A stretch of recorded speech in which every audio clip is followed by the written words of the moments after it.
समय की बात है, एक व्यापारी के घर में चोरी हो जाती है। उसके पास जितना भी पैसा होता है सारा चोरी हो जाता है। भाई पहले के लोग बैंक में तो पैसे रखते नहीं थे, तो जो भी उसके पास पैसा था सारा चोरी हो गया। अब वो सोचता है व्यापारी कि मैं व्यापार करूंगा कैसे, अब तो मेरे पास व्यापार के लिए पैसा ही नहीं है। अब पैसा होता नहीं है, धीरे धीरे जरूरतें सामने आने लगती हैं और जो घर का सामान भी होता है वो भी बिकना शुरू हो जाता है। एक समय ऐसा आता है कि घर में खाने के लिए भी कुछ नहीं होता। अब उस व्यापारी की वाइफ उसे बोलती है कि आप राजा के पास जाइए, राजा ही आपकी मदद करेंगे, अब आप हमारी मदद कोई और कर ही नहीं सकता। तो वो जो व्यापारी होता है बहुत समझदार होता है, बहुत इंटेलिजेंट होता है, उसे गाना भी बहुत अच्छा आता है। तो वो राज दरबार में पहुंच जाता है और राजा को ऐसे ऐसे भजन सुनाता है, ऐसे ऐसे गाने सुनाता है कि राजा बहुत खुश हो जाता है, प्रसन्न हो जाता है और बोलता है कि मांगो तुम्हें क्या चाहिए। अब व्यापारी बहुत समझदार होता है। व्यापारी पहले राजा को बोलता है कि अगर आप मुझसे सच में खुश हुए ही हैं तो क्या आप मुझे 1 लाख सोने के सिक्के दे सकते हैं। अब राजा बोलता है पागल हो गए हो, तुमने मुझे गाना ही तो सुनाया, गाने गाने के कौन भाई 1 लाख सिक्के लेके जाता है। पूरा दरबार उस आदमी पे हंस रहा होता है। अब वो व्यापारी इस बात से नाखुश हो जाता है।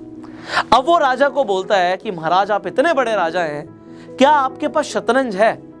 अब राजा हंसने लगता है, कहता हमारे पास शतरंज क्यों नहीं होगा। अपने मंत्री को बोलता है और 1 मिनट में शतरंज सामने आ जाता है। अब वो व्यापारी बोलता है महाराज आप मुझे 1 लाख सोने के सिक्के मत दीजिए, आप मुझे सिर्फ 1 सोने का सिक्का दे सकते हैं। राजा बोलता है सिर्फ 1। अब वो हंसने लग जाता है राजा की 1 सिक्का मांग रहा है। पर वो व्यापारी बोलता है महाराज ऐसे नहीं, ये शतरंज आपके सामने है, इसमें 64 खाने हैं। मैं चाहता हूं आप इतने बड़े राजा हैं, आप मुझे 1 सोने का सिक्का आज दीजिए, मैं 1 ही लेकर जाऊंगा, पर कल मैं दोबारा आऊंगा और मैं 64 दिन तक रोज आऊंगा आपके दरबार में।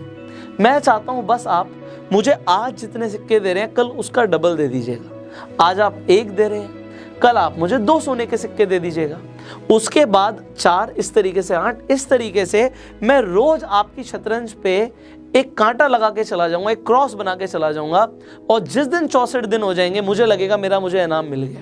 इसके अलावा मुझे आपसे और कुछ नहीं चाहिए, आप इतने बड़े राजा हैं, इतना तो आप मेरे लिए कर ही सकते हैं। अब राजा अपना दिमाग बिल्कुल नहीं लगाता। राजा कहता है 64 खाने हैं, 1 सिक्का आज मांग रहा है, कल 2 ले जाएगा, कितनी ले जाएगा।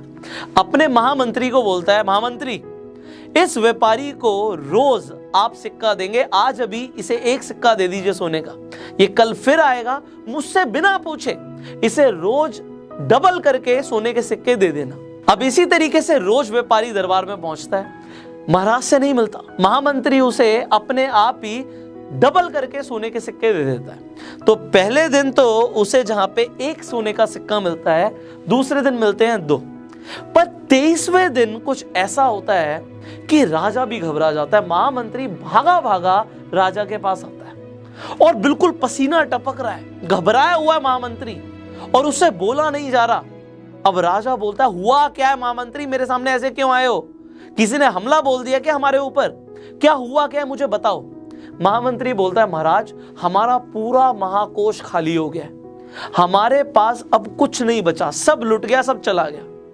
राजा बोलता है पागल हो गए हो, किसने चुराया, किसने हमारी सारी संपत्ति ले ली, हमारा सारा सोना कहां गया।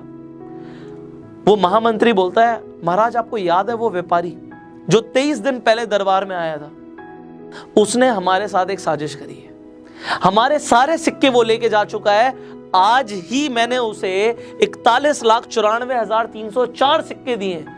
राजा कहता है पागल हो गए हो, तुमने किससे पूछ के उसे 41,94,304 सिक्के दे दिए, इतने थोड़ी देने थे उसे। महामंत्री बोलता है महाराज आपको अपना वचन याद नहीं, आपने बोला था मुझसे बिना पूछे ही उसे हर रोज डबल करके सोने के सिक्के दे देना। महामंत्री बोलता है मैंने बिल्कुल वैसे ही किया महाराज, मैंने उसे पहले दिन 1 सिक्का दिया था, दूसरे दिन 2 दिए, तीसरे दिन 4 दिए, चौथे दिन 8 दिए, 5वें दिन 16 दिए, 8वें दिन तक 128 सिक्के दिए थे। तो राजा बोलता है बाकी के कहां गए। महामंत्री बोलता है महाराज आगे तो सुनिए, 9वें दिन तक उसे 256 सिक्के गए थे, बट 16वें दिन तक उसे 32,000 से ज्यादा सिक्के चले गए। इसी तरीके से 17वें दिन 65,000 से ज्यादा मैंने उसे दिए, उसके बाद डबल होना शुरू हो गया महाराज। 18वें दिन तक मुझे लगा है बहुत सारे सोने के सिक्के लेके जा रहा है, क्योंकि 1,31,000 से ज्यादा सिक्के मैंने उसे दिए थे। पर उसके बाद 19वें दिन 2 लाख से ऊपर, 20वें दिन 5 लाख से ऊपर, 21वें दिन 10 लाख से ऊपर और 22वें दिन 20 लाख से ऊपर। 20 लाख सोने के सिक्के तक मुझे लगा हमारे पास है, अभी राजकोष में बहुत पैसा होगा। बट आज मैंने जब उसे 41 लाख से ज्यादा सिक्के दिए, मैंने देखा अब राजकोष में कुछ नहीं बचा, और इसीलिए मैं आपके सामने आया हूं। अब अगले दिन वो हमसे 83 लाख से ज्यादा सिक्के लेने आ रहा है। महाराज, इतना पैसा, इतने सिक्के हम कहां से लेकर आएंगे? अब राजा को समझ नहीं आता उसके साथ हुआ क्या है। पूरी रात राजा को नींद नहीं आती। अब अगले दिन जब दरबार में वो व्यापारी आता है, राजा अपना सिंहासन छोड़ता है और उस व्यापारी के पैरों में गिर जाता है। बोलता है कि मैंने आपको सबके सामने वचन दिया था कि मैं हर रोज 64 दिन तक आपको पैसा डबल करके दूंगा, पर मुझे नहीं पता था उस दिन दरबार में जिस दिन आपने मुझसे 1 लाख सिक्के मांगे थे, इतनी बड़ी भूल हो गई। मुझे उस दिन आपको 1 लाख सिक्के दे देने चाहिए थे, मुझे नहीं पता था आप इतने बड़े ज्ञानी हैं। आपने 64 दिन तक ये बोला कि आप मुझे सिर्फ डबल करके दे दीजिए 1 सिक्का, और मुझे लगा आप कितने सिक्के मुझसे ले जाएंगे। और कल मेरे महामंत्री ने बताया कि हमारा पूरा राजकोष खाली हो गया है, अब हमारे पास इस सिंहासन के अलावा आपको देने के लिए कुछ नहीं है, क्योंकि हमारे पूरे राज्य में इतने सिक्के नहीं है सोने के, तो आप मेरा सिंहासन ग्रहण करें। देखिए, ये तो एक कहानी थी जिसमें राजा को पावर ऑफ कंपाउंडिंग नहीं पता थी और उस व्यापारी को, उस बिजनेसमैन को पावर ऑफ कंपाउंडिंग पता थी। एक पावर ऑफ कंपाउंडिंग से एक सोने का सिक्का 23वें दिन तक 41,94,304 बन सकता है। आप जरा सोचिए, अगर ये 1 रुपया होता तो 23वें दिन 41 लाख से ज्यादा हो सकता है। बट अगर आज ये आपको कोई बोले कि आज आप मुझसे 10 लाख रुपए ले लो, या फिर हर रोज मैं आपको 64 दिन के लिए 1 रुपया मल्टीप्लाई करके देता रहूंगा, डबल करके देता रहूंगा, तो आप क्या चूज करेंगे? आपका लग रहा होगा कि आप तो अब 1 रुपये को ही चूज करेंगे कि हर रोज डबल करके मिले, बट ऐसा नहीं है। जब हम इस वीडियो को शूट कर रहे थे, इस वीडियो को शूट करने से पहले ये सेम सवाल मैंने अपने कैमरामैन से पूछा, और उन्होंने बोला सर मैं तो 10 लाख रुपए को चूज करूंगा, क्योंकि कितना ही हो जाएगा भाई, 64 दिन तक कितना ही हो जाएगा। आप मुझे जरा नीचे कमेंट में बताइएगा, अगर वो व्यापारी राजा से 64 दिन तक सिक्के लेता तो कितने सिक्के उस राजा को, उस व्यापारी को देने पड़ते? आप नीचे कमेंट्स में जरूर बताइएगा। अब जैसे मैंने बोला कि भाई ये तो एक कहानी थी, रियल लाइफ में ये पावर ऑफ कंपाउंडिंग कैसे काम करती है इसे समझते हैं। देखिए यहां पे क्या है, जब 1 का 2 हो रहा है तो ऑलमोस्ट 100% की रिटर्न्स मिल रही हैं। अब ये 100% की रिटर्न्स हर दिन नहीं मिलती, कहीं भी नहीं मिलती, वरना हर कोई अंबानी बन जाएगा। बट बात ये है कि अगर आज आपने इस पावर ऑफ कंपाउंडिंग को समझा, let me tell you one thing, your life is gonna change forever. आपकी पूरी जिंदगी बदलने वाली है। Let me tell you why. देखिए, अगर हम रूल ऑफ 72 की बात करें, अब आप में से ज्यादातर लोगों को रूल ऑफ 72 पता होगा, कम से कम उन लोगों को तो जरूर पता होगा जो हमारी रेगुलर वीडियोस देखते हैं। तो रूल ऑफ 72 क्या कहता है कि भैया आपको जो भी रिटर्न्स मिल रही हैं साल की, मान लेते हैं आपको सिर्फ 12% की रिटर्न्स मिलती हैं, तो आप उसे 72 से डिवाइड कर दीजिए, आपके पास आंसर आ जाएगा कि कितने साल में आपका पैसा डबल हो रहा है। तो 6 साल में आपका पैसा मान लेते हैं डबल हो रहा है। वहां पे 1 दिन में हो रहा था, यहाँ पे 6 साल में हो रहा है। मैं 6 साल का एग्जांपल लेता हूं कि आज एक आदमी के पास, उसने काफी पैसा कमाया और उसने 1 करोड़ रुपए को कंपाउंडिंग पे लगा दिया। तो 1 का 2 करोड़ रुपए होगा, 2 का 4 करोड़ रुपए होगा, 4 का 8 करोड़ भी होगा और 8 का 16 करोड़ रुपए भी होगा। बट अब बात आती है कितने टाइम में। यहां पे 6 साल में हो रहा था, 6 इयर्स में, ठीक है जी। हमने रूल ऑफ 72 के हिसाब से समझ लिया। ये 12 साल हो गए, यहां पे 18 साल हो गए और यहां पे 24 साल हो गए। अब आप कहेंगे 24 साल में जाके सर ये 16 करोड़ रुपए हो रहा है, 1 करोड़ का 16 गुना हो रहा है 24 साल में, 12% की रिटर्न के हिसाब से। बट भाई मेरा एक सवाल है आपसे, ये मैंने 12% ना ऐसे ही लिख तो दिया आपको, बट आप मुझे बताइए, आपको आज आपके पास पैसा है, ये हम मान के चल रहे हैं 1 करोड़ रुपए, 1 करोड़ नहीं है 1 लाख है, जो भी आपके पास है, आपको 12% की रिटर्न्स मिल कहां से रही हैं? बैंक में पैसा रखोगे, बैंक में तो आपको 3% की रिटर्न दे रहा है। अगर आप बैंक में सेविंग अकाउंट में पैसा रखते हैं, अगर आप एफडी भी करा लेते हैं तो कितना 5 से 6% की रिटर्न दे रहा है। And I am sorry to say dear 6%, 5 से 6% तो इन्फ्लेशन ही बढ़ रहा है। इन्फ्लेशन क्या होता है? महंगाई। तो अगर आप बैंक में पैसा रखते हैं 3% के हिसाब से तो आप लॉस में जा रहे हैं, आप नेगेटिव में जा रहे हैं। कंपाउंडिंग नेगेटिव में काम करेगी और आपको साल बाद देखेंगे कि आप गरीब होते जा रहे हैं, अमीर नहीं हो रहे। अगर आप एफडी में पैसा रखते हैं 5 से 6% तो पैसा बढ़ कहाँ रहा है? जितना रखा है उतना उस पर जंग लग रहा है, इन्फ्लेशन महंगाई आ रही है और आपको उतना रिटर्न मिल रहा है। तो एफडी कुछ नहीं है। एफडी तो बस ये है कि आपका ना पैसा बढ़ रहा है ना कम हो रहा है। बट फिर क्या करें? What to do next? अब आप बहुत सारे इन्वेस्टमेंट ऑप्शंस को समझ सकते हैं। देखो हमने एफडी को तो यहाँ पे डिस्कस कर ही लिया, बहुत सारे लोग एफडी कराते हैं। दूसरा इन्वेस्टमेंट ऑप्शन समझते हैं लोग कि हम गोल्ड खरीद के रख लेंगे। चलो जहाँ पे आपको 5 से 6% की रिटर्न मिल रही है, यहाँ पे आपको 9 से 10% की रिटर्न मिल जाएगी। लोग और क्या करते हैं जब उनके पास पैसा आ जाता है? Real estate. वो रियल स्टेट में इन्वेस्टमेंट कर देते हैं। अगर आप रियल स्टेट में इन्वेस्टमेंट करते हैं तो पहली बात तो आप 10-20 हज़ार से इन्वेस्टमेंट नहीं कर सकते रियल स्टेट में, आपको लाखों करोड़ों रुपए चाहिए। तो यहाँ पे जिनके पास स्मॉल कैपिटल है वो तो आ ही नहीं सकते। मैं रिटर्न्स की बात नहीं कर रहा क्योंकि रियल स्टेट में अच्छी रिटर्न्स मिलती है, no doubt about that. Depending आप क्या खरीद रहे हो, कहाँ खरीद रहे हो, एंड खासकर लैंड में आप इन्वेस्टमेंट करोगे तो आपको डेप्रिसिएशन तो होता नहीं, उसमें आपको एप्रिसिएशन ही होना है। बट बात ये आती है क्योंकि पॉपुलेशन हमारी बहुत ज़्यादा है तो रियल स्टेट में पैसा बढ़ेगा। बट अगर कैपिटल स्मॉल है तो you are out of the game. Then लोग म्यूचुअल फंड्स में इन्वेस्टमेंट करते हैं।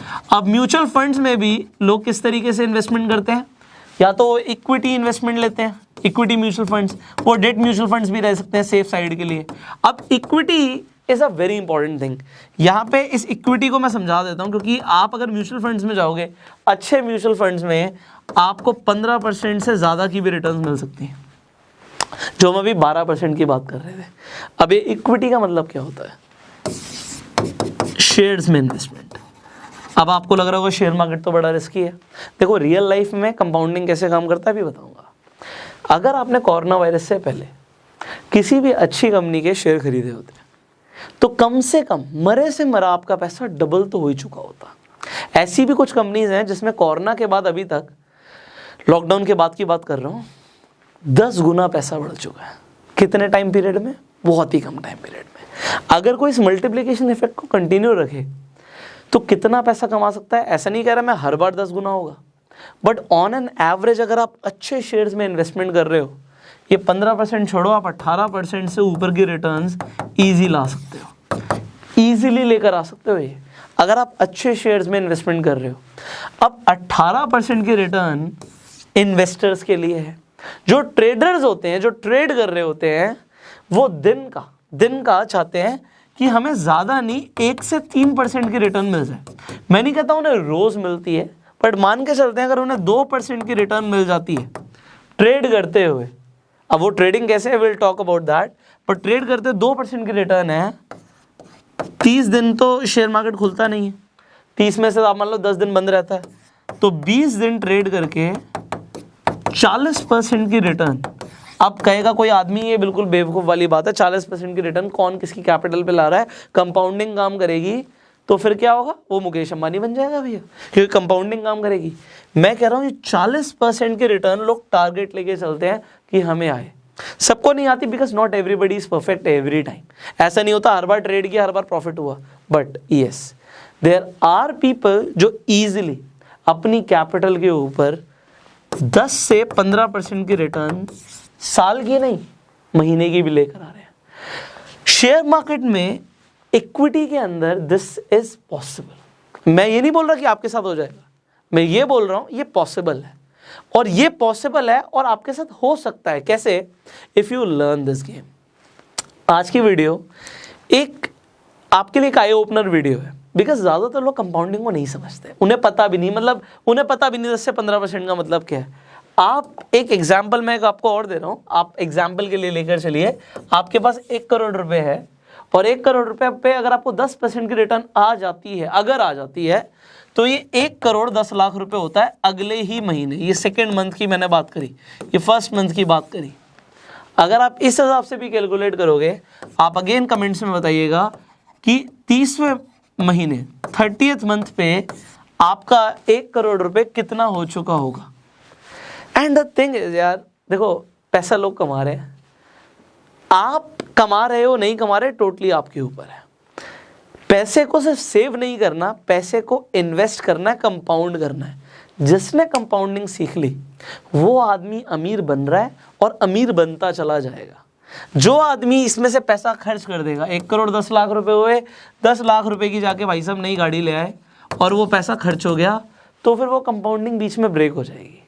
सो इसके ऊपर हम डिटेल में भी आगे भी बात करेंगे। If you want to learn more about share market, subscribe कर लो इस चैनल को, बेल आइकन पे क्लिक कर दो, because it's not just about share market. See I am a business coach, I am a financial coach, और finance से related, business से रिलेटेड, मार्केटिंग से रिलेटेड, आपकी वेल्थ मैनेजमेंट से रिलेटेड आपको जो भी सीखने की जरूरत है ना, आपको इस चैनल पे मिलेगा। So if you want to learn more, subscribe this channel, click on the bell icon. And अगर आपके सवाल हैं, बहुत सारे सवाल हो सकते हैं, दिमाग में क्यूरोसिटी आ गई होगी, कमेंट्स में पूछो, बिकॉज उन्हीं टॉपिक्स के ऊपर हम आपके लिए बहुत जल्दी वीडियोस लेकर आएंगे। So you can share this video because as I told you it is an eye opener video. And अपना प्यार देने के लिए इस वीडियो को आप लाइक कर सकते हैं। फेसबुक पे वीडियो देख रहे हैं फॉलो कीजिए, यूट्यूब पे देख रहे हैं subscribe, click on the bell icon. I will see you in the next video. Till that time, you are self made.